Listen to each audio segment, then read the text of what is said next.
Hi guys, Vicky from Trylessmeat and welcome back to my channel. And in today's video I'm going to show you how to cook the most perfect rice every time. So let's get into it. Right, so we're going to add 1 cup of rice. It's dried. Pour it in. To 2 cups of cold water, cold. And then what we're going to do is we're going to boil this, and I'll show you what it looks like in a minute.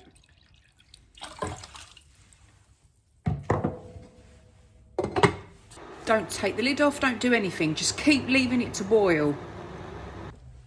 So the rice has been boiling, and all of a sudden you'll start to see, sort of about 8 minutes in to 10 minutes in, some little holes appear. Can you see them in the rice? And the water level has gone below the rice.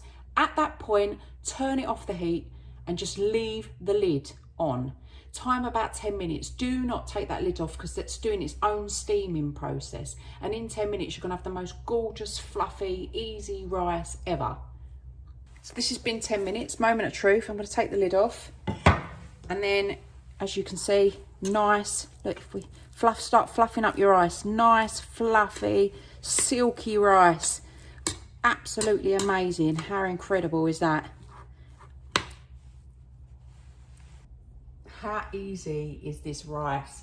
It's amazing, isn't it? Super fluffy, easy, works every time. Now, if you make too much, people get worried about rice and reheating it. I'm going to show you in my next video what to do with this rice now so you can store it in the fridge for the next 3 days as meal preps. So click that subscribe button for all things less meat and eco.